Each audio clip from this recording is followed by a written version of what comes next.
Meet the new Ohio State offensive play caller, same as the old one. What happens, Birm, when you mash snap judgments and the live show together? You get snudgments? You get snudgments. And Roosters? I don't know what it is. It's Snoosters. It's a fun, casual conversation at Roosters, brought to you by Tansky Power Sports and Bryant Heating and Cooling Systems. That is Justin Zwick, Jeremy Birmingham, Bobby Carpenter. I am Austin Ward. And Ohio State knows its opponent. Get Miami in the Cotton Bowl, Bob. And it knows how it's going to approach the offensive play calling, which is not the way they anticipated 2 weeks ago. I think maybe they did. I don't know. I think there may have been inklings and looking at it, trying to understand. Is this really going to be able to work? Yeah, I mean, it just, and as you kind of meander through it, I think Ryan said, you take a day by day approach, and you think you can maybe do something. Maybe you're trying it, and it's like, well, let's see. Maybe there's a better path to be able to do this for everybody. And be able to kind of maximize what you're trying to do and have Brian still involved and moving forward with that. I know that's the big news of the day, but it's when you're calling plays, they work through it. And I always looked at it like this. If we were getting into a situation where this time of the game, this spot on the field, and this is the personnel group that we're facing defensively, and I didn't feel like I could probably grab from a bag of 3 or 4 plays what was going to be called a bucket. If you will. If that bucket, if I couldn't identify one of those, then we did a really poor job preparing during the week. And it's the same thing I think on the offensive side. If you're ever in a situation okay, it's 3rd and 7, here's where we are in the red zone or whatever it is. All right, when they put this personnel group in, these are probably the 2 or 3 plays, and then against the look of what we're seeing, you got your offensive coaches talking. Yes. All right, so what happens here if this doesn't go? All right, what do we have? What do we want to come back with? And that's what everybody gave Tress back in our day. Tress calls the plays, and it was more. He basically did, but it was kind of like a hey Bulls, what's the best way to run this? What do you think? How do we run practice Dave wise? here? Well, yes, in a way, but it was always this is what we want to do. So even this year with Brian, I'm sure they've had those conversations. All right. If this doesn't go, or if this does get the first down, we're going to go here quick. Really, they're talking through it as they go. So everybody's involved. Ryan Day was pretty clear 2 weeks ago. He was going to be much more involved in the play calling, the game planning, all that stuff anyway. And I know there's a lot of people who will look at this and say that Brian Hartline, again, he offered Jeremiah Smith's brother a scholarship at South Florida this weekend, which... Well, he is the head coach at South Florida. I know, Florida. that's the hard part, because you might want to just wait a couple weeks to do that, I guess, if you can. Didn't Ohio State already offer him that? He's committed to Ohio State. That's what I thought. So it's kind of a weird thing to do, but when you talk about it, I know there's going to be a segment of the fan base that will say Brian Hartline's not living up to his obligations. He should be focused on Ohio State. But we talked about this the day Brian. You're paid by both schools right now. How's that work? The day that Brian. No one ever brings that's not a bad deal. No one ever brings that. Now Kerry Combs has the best deal. He had about 6 days of work. Well, I don't know if as long as you get all that money. Well, he's 1.2. I don't care. He signed the contract. You get half of it. You never really had to coach. You didn't really do anything. It's kind of the greatest of both worlds. I went there to get paid. I got a bonus just for going into the state of Michigan. This is great. Sign my deal, pay me some money, and then I can retreat back home. All right, fair enough. We talked about it the day Brian Hartline was announced as the head coach at South Florida, that this had been done in the past with Tom Herman, but life as a college head coach is way different now than it was 12 years ago, way different. So the responsibilities, the things Brian Hartline has to deal with in December now are not anything that Tom Herman ever had to think about 12 years ago. So it makes what's the perfect transfer sense. portal? Yeah, I mean, it makes perfect sense for Ryan Day to do this. He was pretty clear, I thought, on his press conference on Tuesday, or today's Monday, right? Today's Monday, yes. Today's Monday. That's when we do the live show. I don't think he wants to do it because he was pretty clear about how much he sees the field and sees the game differently when he's not calling plays, but it's kind of one of those begrudgingly. You got to look at your card. You got to begrudgingly do it. So here it is. Yeah, that's what I asked, how much reluctance there was, and he took one of those Ryan Day pauses where it's like, is that the ideal scenario? Is that what he was hoping was going to happen in the college football playoff? No, but that's the situation. But isn't there an inkling of that kind of happened last year? He never came out and said, hey, I'm taking over play calling, but didn't we always kind of feel like he took over more? It looked a little different. He took over more influence, my understanding. I'm not in the room, but the game planning that he was more involved once you got into the college football playoff than he had been throughout the regular season. I think he still trusted Chip Kelly to Bob's point. That they're on the same page. Once Ryan Day helped engineer the buckets, which is the way that he views the preparation and the game plan that Ohio State puts together, and this is the bucket for 3rd and 5, this is the bucket for 4th and short, this is the bucket for 14 personnel. as much as you want to use that. Big bucket. No, You know, big bucket. Then trusting Chip Kelly that he could make a lot of those calls. But that's the way that I understood it, Jay-Z. Yeah. Bob, I don't know if you Yeah. disagree with some of that, but that was going to happen this offseason or regardless. this postseason no matter what. Mhm. Yeah. So, I mean, it's all part of it. I don't It's just a This is- headline I right think now. this Like, is- oh, Brian Harlan not It cool Well, I plays. think it You is know, like, significant based on what It happened the rest is. of the year. It is, but I think that I don't know if you'll notice a difference Mhm. when you're watching the game. Well, because Ryan did say also on Monday, like every play call all year long. I have the it video. goes through veto. So, when you talk about Tress being the play caller, Yeah. I mean, Tress is the play caller because if Bowman says Dave Right and Tress wants Dave Yeah, left, then it's hold going to on. be Dave If left. Bowles is like, hey, we're gonna go take a shot here, and then Tress has to reel him back in. No, No, it's, it's just run it's time Dave. for Dave. It's 3rd and 7. That's It's time for Dave. That was funny. At Mangold's funeral, one of our offensive linemen got really skinny, and Tress was like, Jay-Z, we couldn't run Dave with this. And I looked at him and I said, but you try, coach. And he goes, you're probably right. Still We'd thinking try. about it. We'd still try. 3rd and 7. Let's go. Yeah. Time to sign. They wouldn't be expecting. We'll get a nickel Yeah, defense don't here. expect it. Exactly. Get to a 4th and short. It's- And then run this Dave is- the other way. This is no joke. And then put He would- Teddy at tight I go, end. what are we Yeah. doing? Like, as a defensive guy, I'm like, can we at least try? Pretend like we're trying to get the first down. Yeah. And he goes, Bobby, that's just 6 yards added to the punt. I'm like, Yep. is that really what we're looking at? Is that how we're framing how you're most important play So in if we have football. a 43 net plus the 6 we got on that, That's big that time. Dave they didn't expect because they gave you 6 yards because you needed 10. So now we're at a net of 49. I'm yeah. like, Flipping the field. that is the logic. I mean, I get it, but it felt a little We flawed. won a lot of football games that And way. now but you know yes. why he's a politician. Oh gosh.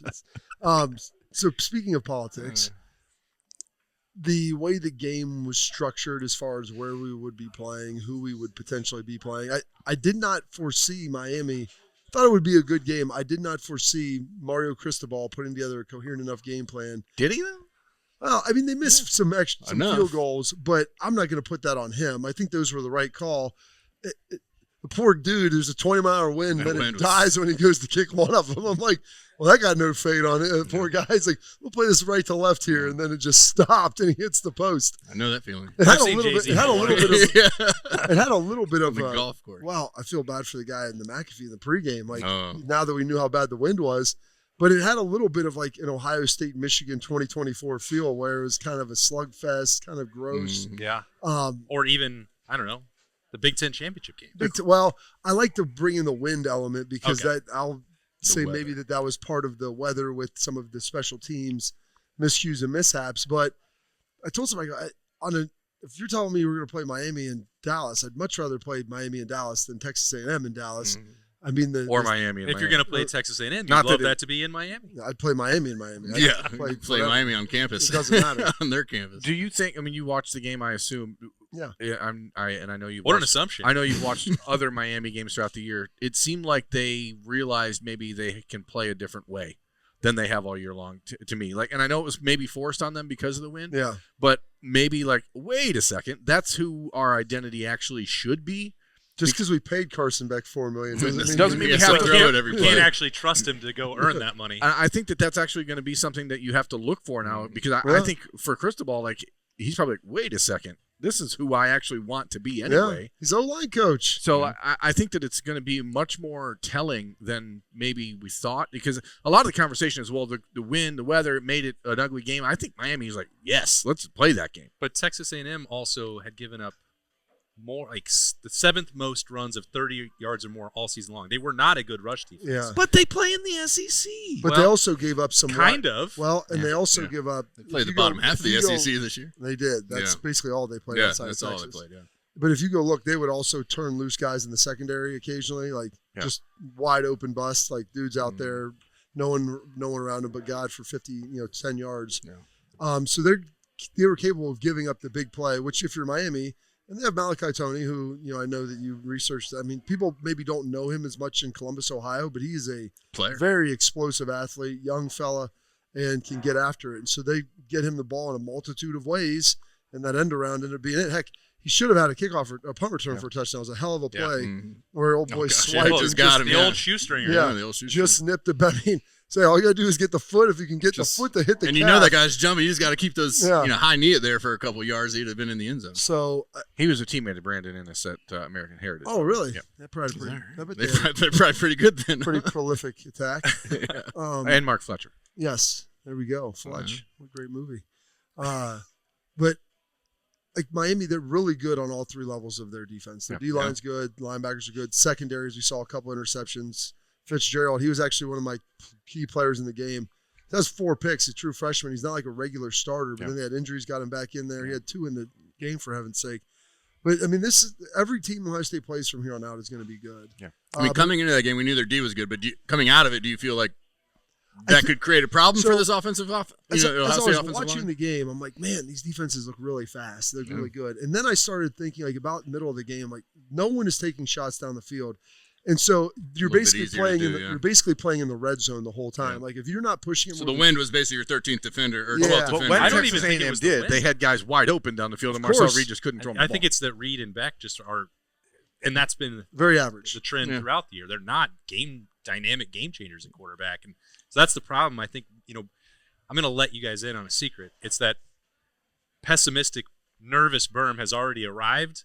A week and a half before we get to Texas, so that's why he's looking at Mark Fletcher. He's looking at the big plays I was against getting a A&M, little nervous too. Well, that's going I'm just saying. On the way down. I still don't think I you don't can just think- line I up mean, and they run are- the football at Ohio State. I think it's still a matchup that it's the worst of the 2 matchups from that game for Ohio State. That's Really? my opinion. Yeah, I thought Texas If they A&M play their game, I think you said it last week. Like if If Miami Miami plays their plays A their game, best. they're better than the Texas A&M A Yeah. game. they now's the time of year. Maybe you find what you're looking for. You get a little momentum. They came out of that game talking some trash, feeling good about themselves. Michael Irvin, super They excited. saw Indiana's defense go against Ohio State and give them some trouble. They're going to see a path there. They Of how probably you think they're can better. defend Ohio State. I think that there's plenty of reason Ohio State fans shouldn't look at this game and think it's going to be a cakewalk. Again, you're playing a team that in September was maybe the favorite to win the national championship, and so now they're starting to figure out who they are. And it doesn't matter how you played in middle of October. Now that you got a game at last day of the year. Yeah, that path, of course, is winding through Arlington, Texas. And if you're looking for your next adventure, head to Tansky Power Sports, your one-stop shop for ATVs, dirt bikes, golf carts, and more. Whether you're looking for speed, power, or versatility, Tansky Power Sports has something for everyone. With the best brands and expert service, visit Tansky Power Sports today at 2491 West Dublin Granville Road or browse their huge selection online at TanskyPowersports.com. Tansky Power Sports, where the adventure begins. So as it continues for the Buckeyes, Bob, it seems like you were pushing back a little bit on this notion that Miami was the worst matchup out of the 2. I think they were pretty similar. That's my take. I think A&M is a more consistent team. You would have known what you were going to get from them. I think that was probably Apex Miami, what you saw on Saturday at noon.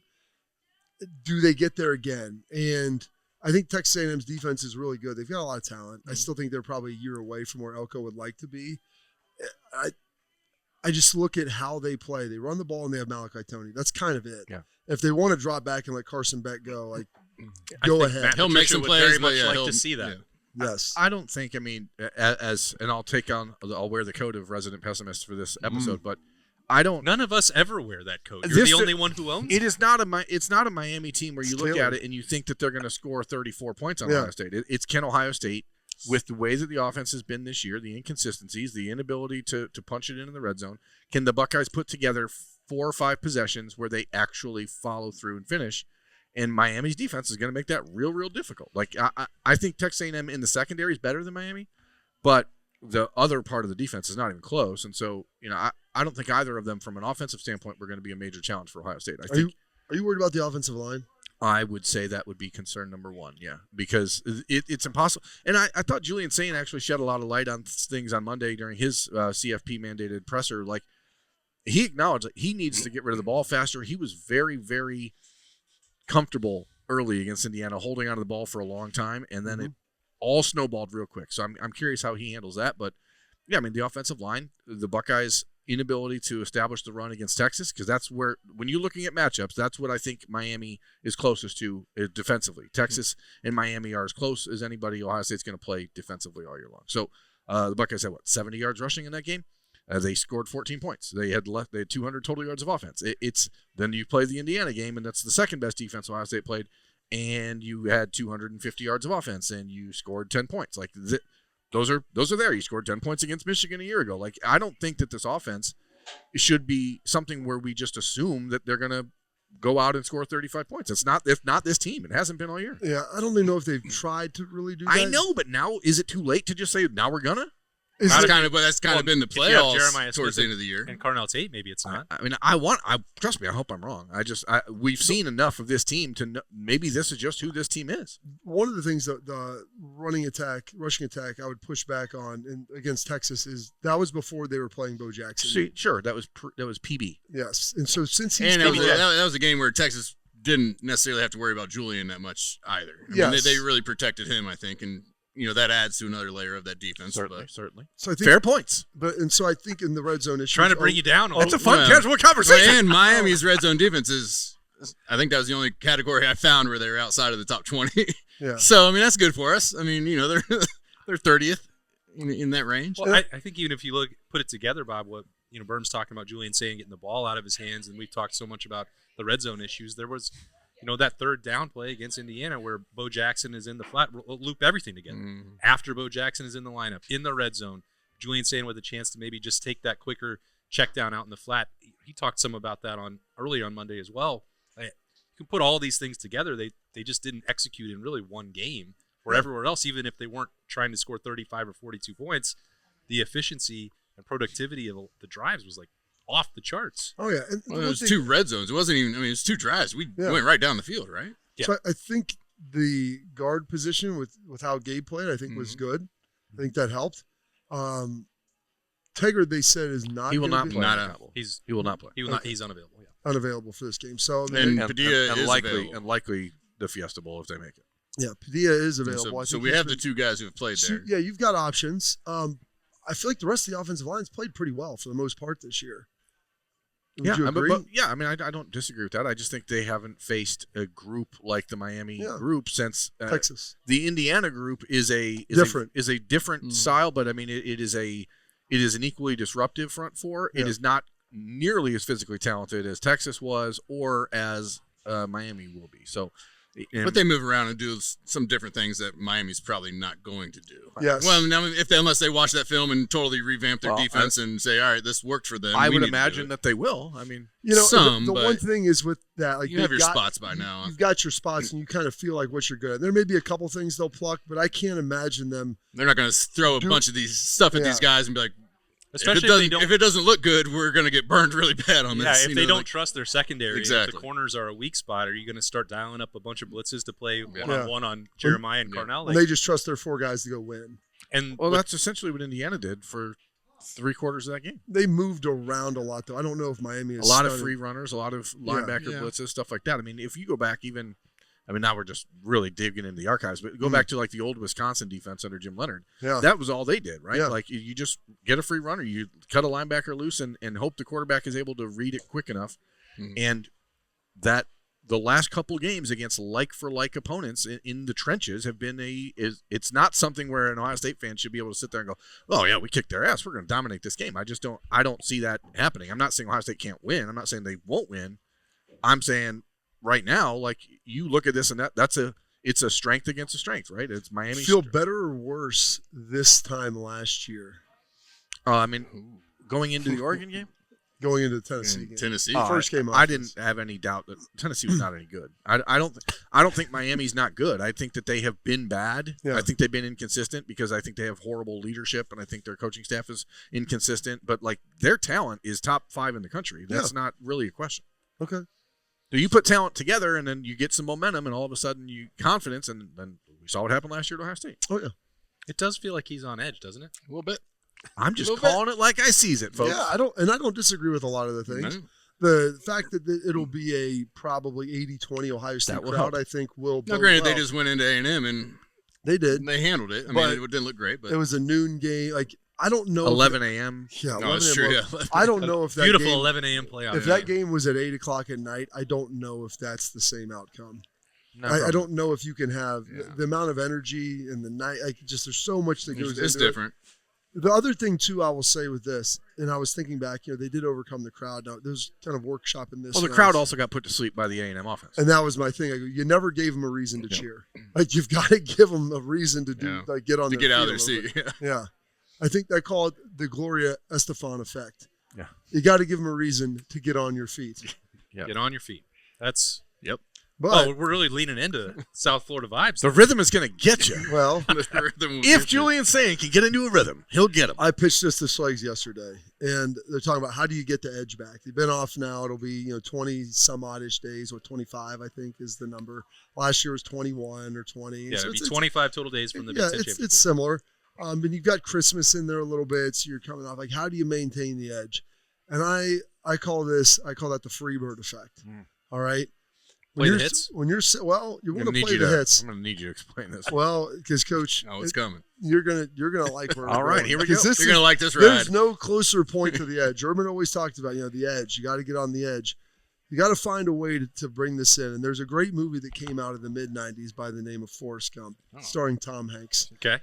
He had a JC, have you seen that one? I'm aware. He had a love interest in that by the name. The worst person ever. Well, maybe. Who knows? Pam from The Office and Jenny from Forrest Gump. About the two worst women in the history of television. When she's laying in that hotel room, and Freebird starts coming in real slow, and she's looking at all the needles and everything, just rummaging around, and she gets up with those platform heels and stands on the edge of that ledge, staring down off. That's the edge right there, where you're not sure whether it'd be better to fall forward or backward. That's the edge that you need to get to. Right there, folks. That's the edge that you need in life. That's what it takes. All right? You got to find a way to get that back. Got to be out there. To simulate the edge. So that's one way to get there. And Freebird's just playing. I don't even know we're going to simulate heroin usage. You have described the edge, Bob, but I don't know how you actually find that on the practice field in the Woody.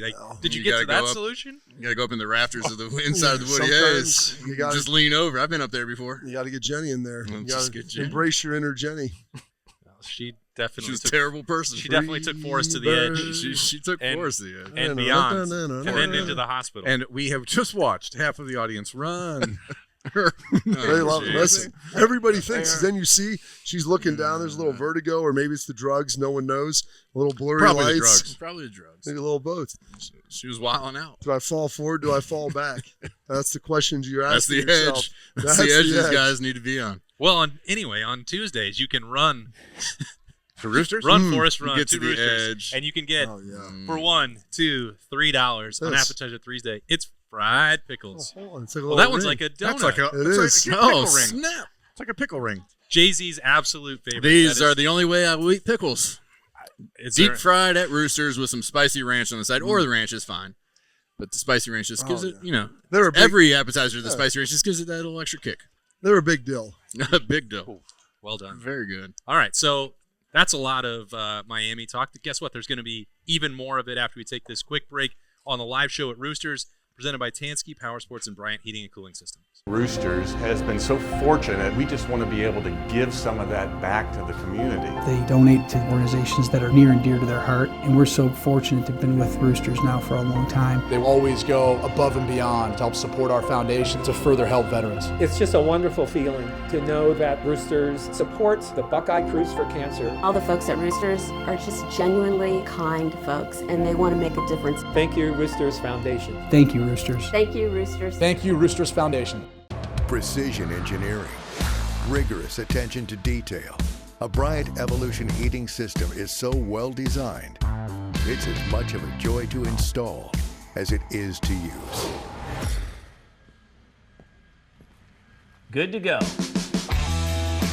Bryant, whatever it takes. To make sure you and your home stay comfortable, contact Federal Elite Heating and Cooling at federalheating.com.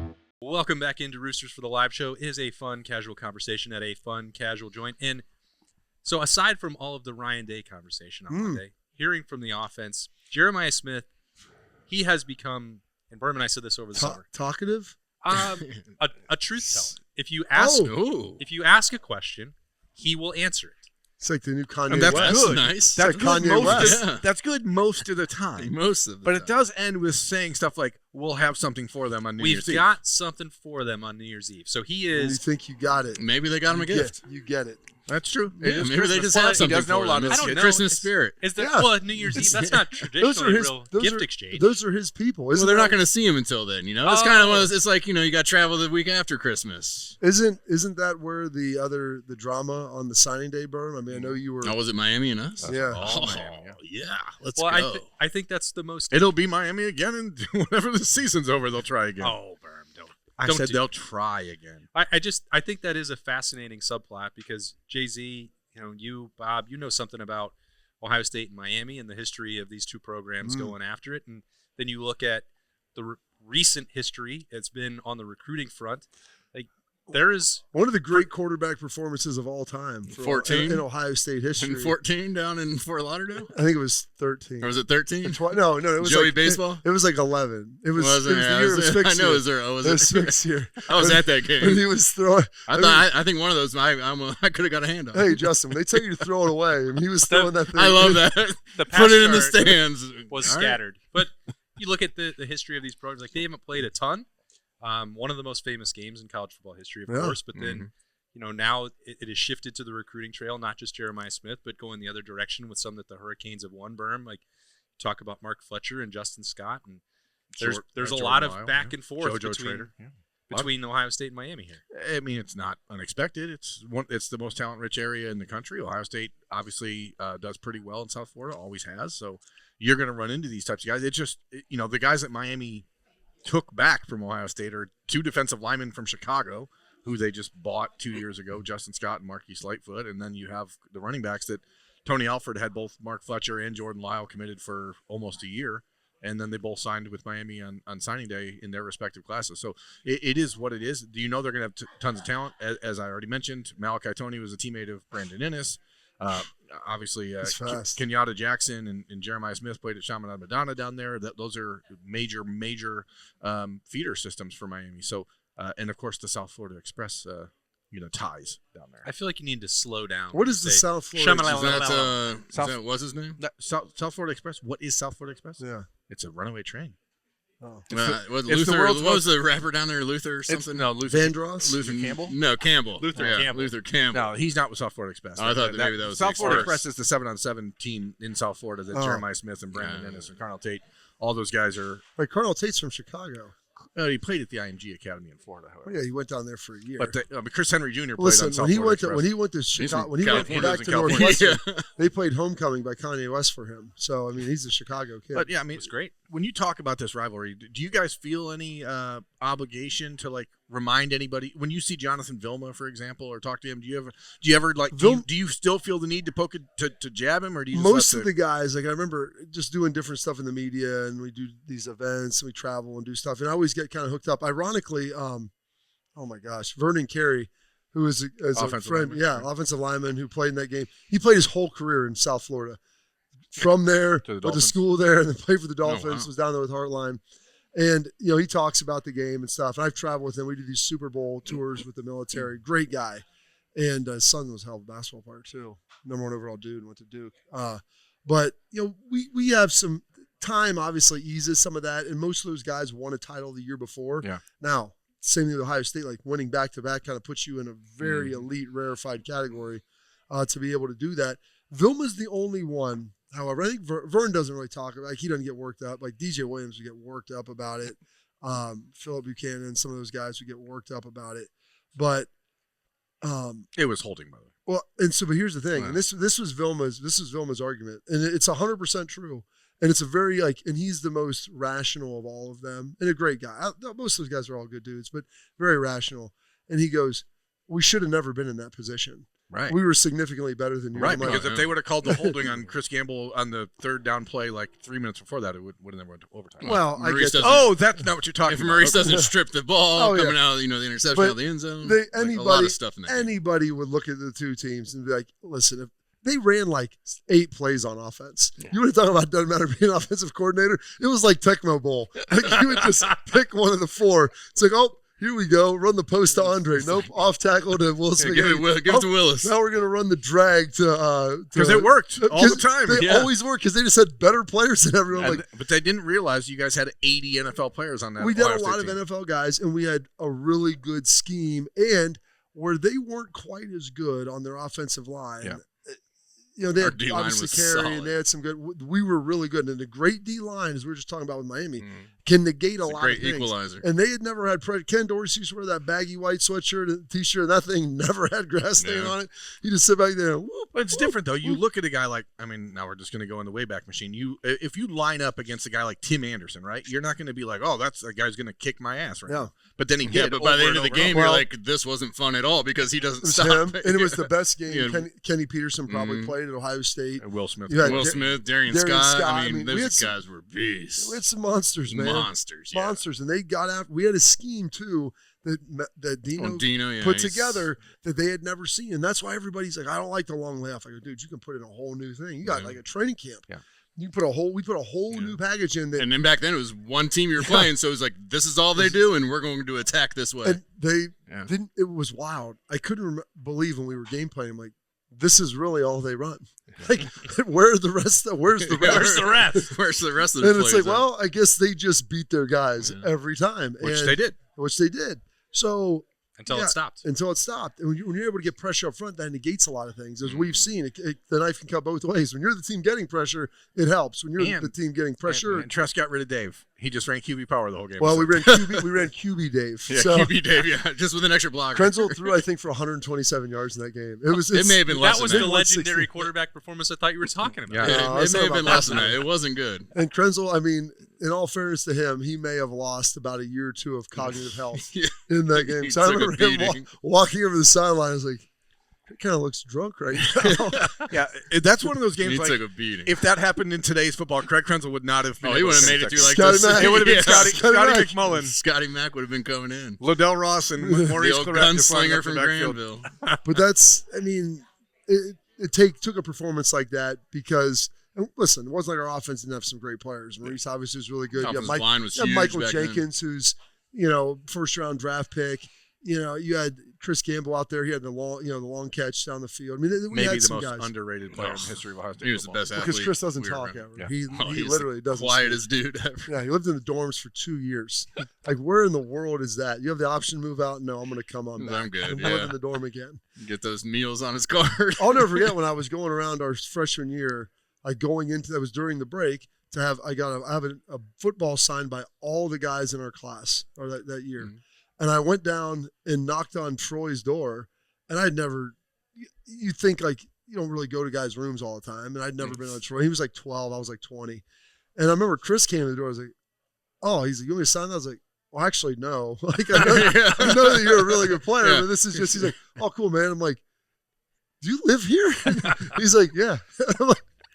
Oh, I was like, it's Troy. He's like, yeah, Troy ain't in here. We'll be back. Like, all right. So I came back later. Yeah, this is really put me. It was the most unbelievable thing. Like, I'd lived there for 2.5 months, 3 months. It's December now, and I'm like, I left there when I was like, it was April. Yeah. I think. As soon as you could get out, everybody would get out, and he chose to live there. Like Maurice, I don't know if ever lived there. No, Maurice wasn't in the. And then you have Chris Gamble, who's living there for 2 years. Another South Florida guy, I believe, a Dillard High School guy, if I'm not mistaken. Fort Lauderdale Dillard. So.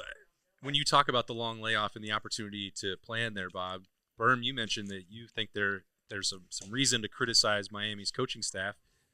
If you are as pessimistic as it sounds like, don't you think that Matt Patricia and Ryan Day having all this extra time to focus on Miami, like that should be a decisive advantage for the Buckeyes? Well, it's not all that extra time to focus on Miami. They didn't know who they were going to play until Saturday. I know they were absolutely preparing for both teams in the last couple of weeks. So how were they splitting that up? I don't know. You probably know that better than me. But how much was that 50-50? Was it 60-40? Was it 70-20? I don't know. Plus 10 for someone else. They didn't really like switch from green jerseys to maroon. Like, do you know any more numbers? Miami period and Texas I don't know math. But I think a lot of what they were doing is like you can put some stuff together regardless of the team you're playing, especially on offense, because you're like, hey, we got to get some stuff figured out in the red zone. Yeah.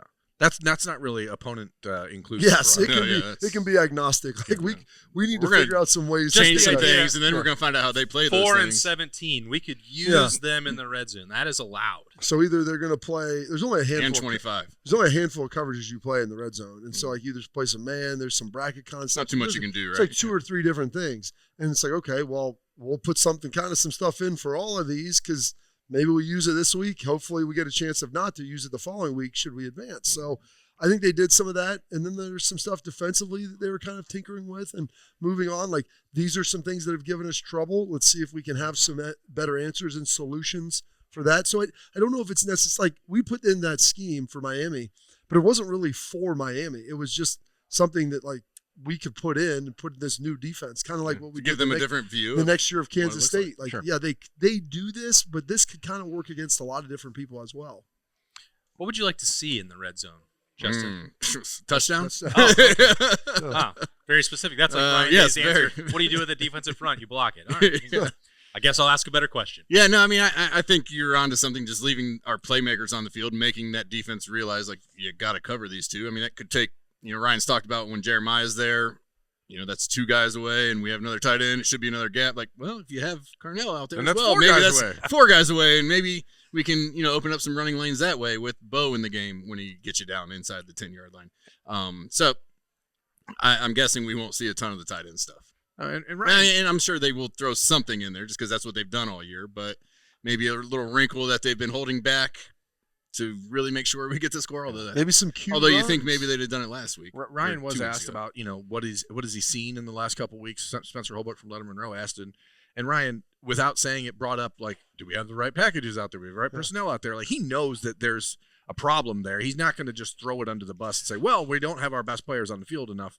But clearly, what would be wrong with saying that? Well, because maybe we went the wrong direction and we had a good plan and we thought it would work, but it didn't. So we want to get our. I guess I would say there's another factor here that, to be fair, Carnell Tate and Jeremiah Smith were limited. He actually referenced some of that coming out of the Indiana games. Like they were trying to take some of those snaps away from them to keep them healthy for the duration of the game and to get into the postseason. So, maybe it wasn't just that there's a love affair with 14 personnel, but that.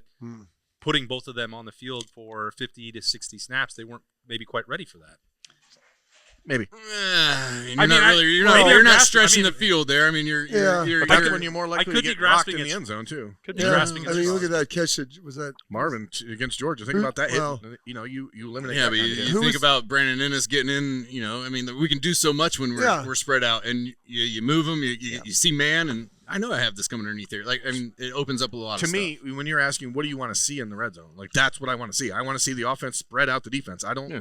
This Ohio State offense, and I think this offensive line has been good all year, too, what you said earlier. I think for the most part, when Philip Daniels got back healthy, he elevated himself back. Tagovailoa at the Michigan game was the best he's been in his career, got hurt in that game.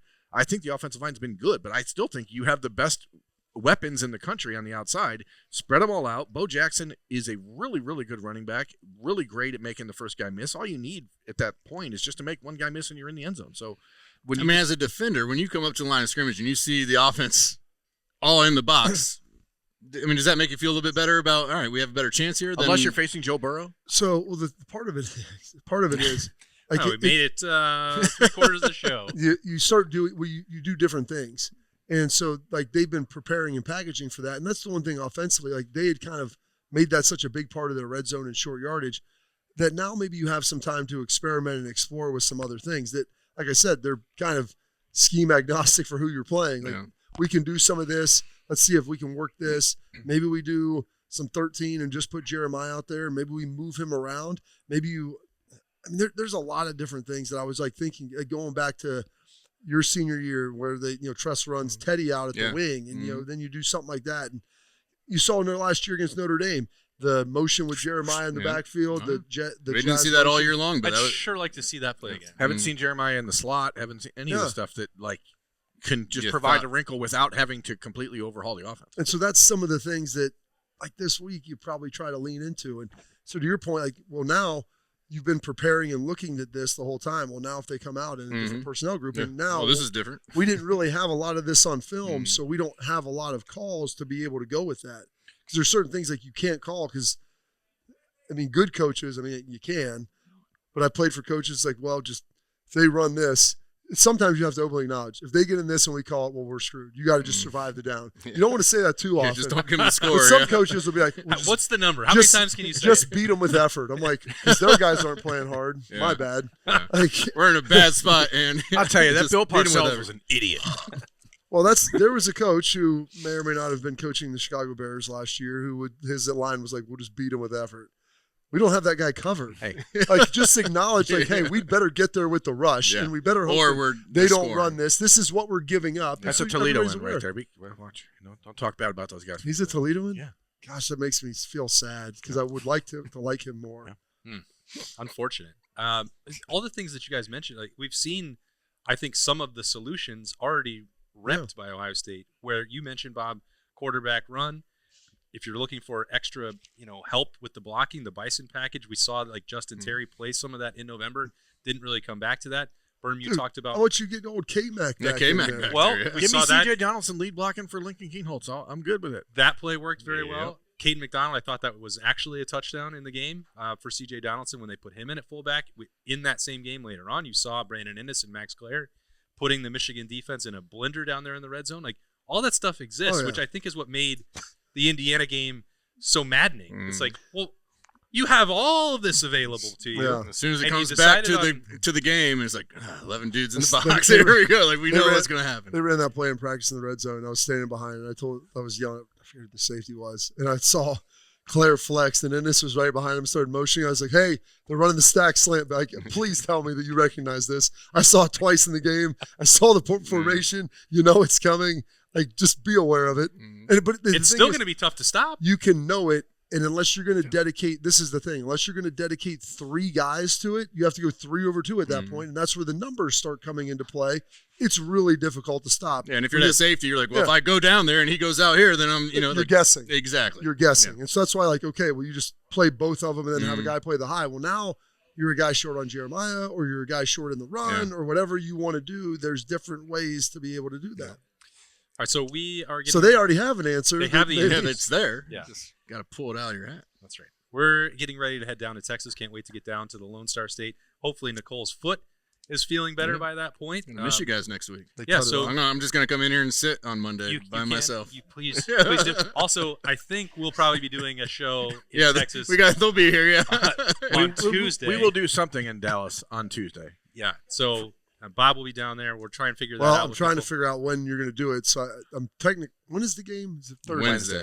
The game's Wednesday. So you want to do something on Tuesday? Yes. Okay, day before. All right. Well, then that's good. I'll be down there like 1:30. We won't be able to do Monday. We have a full team meeting. Okay, today. so that's good. Well, then that makes it easier for me. I don't change my flight. But Justin, you have to give your score prediction now because we won't be talking to you next that's week. right. I know. Sorry, you're on the spot. Justin said for Christmas he'd like to give more of himself to Pastor Phil. 27-13. That's all. Just gonna no-sell that and give us a score. Fair enough. I respect 27-13. Yeah, let's go. Oh, That's an offensive outburst by the Hurricanes. Carson Beck. We are scoring 27. Gotcha. Nobody has scored more than 16 points. Oh, well, they got 13 last week. Nobody has scored more than 16 points against the Buckeyes this year. I don't see it happening, but I guess we'll figure that out as we get down. Hey, before we get to Dallas, can you get on the horn with good old Rossi B over there and make sure he gets that contract extigi over to Matty P? I think was any of that English? Oh, right. Okay. I followed. At the end, yes. I think they're getting that taken care of. I don't think there's a desire for Matt Patricia to leave here after 1 year. And I think he enjoys it here. I think he say likes it every week from now on. Let's get that done. That needs to be finished. Well, didn't we do that 1 year with the coordinator, and then he left anyway? The coaching carousel is not even close to over. Michigan still has to be filled. Marcus is going to lead for the Giants. I heard Michigan Notre Dame's going to be open. I don't think. I heard Michigan was shutting down their football program. They're not going to hire a coach. That Marcus to the Giants. I don't. It's not real. Well, I'm not saying that it's not real. They may be interested. Do you know how much money Jim Harbaugh makes a year for the Chargers? $16 million a year. Wow. That's great. So I'm saying if someone wants to pay Marcus Freeman that amount of scratch, I bet he's. Do you know what Jim Harbaugh actually was? An NFL coach. Here's the thing. Yeah, I think and he went to a Super Bowl, didn't he? Marcus Freeman strikes me a lot more Jim Tressel than Jim Harbaugh. If we're going to break down the Jims, and I don't know that his Here's the other thing, and this goes back to Fickle, and we can talk about maybe making the right move, the wrong move, whatever. I don't know if there was an amount of money that would have convinced Amy Fickle that living in Southern California was where she should be. And I mean, that's real. And like, I don't know, the situation, Marcus is a great coach, but that guy likes to be in commercials. Welcome to New York City. He likes his healthy food. I've lost control just as we were trying to wrap up. This one's over. Wrap up the live show brought to you by Tansky Power Sports and Bryant Heating and Cooling Systems. Have a happy holidays. Merry Christmas to you all. Happiest Christmas since Bing Crosby tap dance. And hopefully Nicole Cox will be feeling much better and can join us down there in Dallas. Looking forward to the Cotton Bowl, Ohio State and Miami. Thanks to Justin Zwick, Bobby Carpenter, and Jeremy Birmingham. I am Austin Ward. We will see you after Christmas, folks. So long.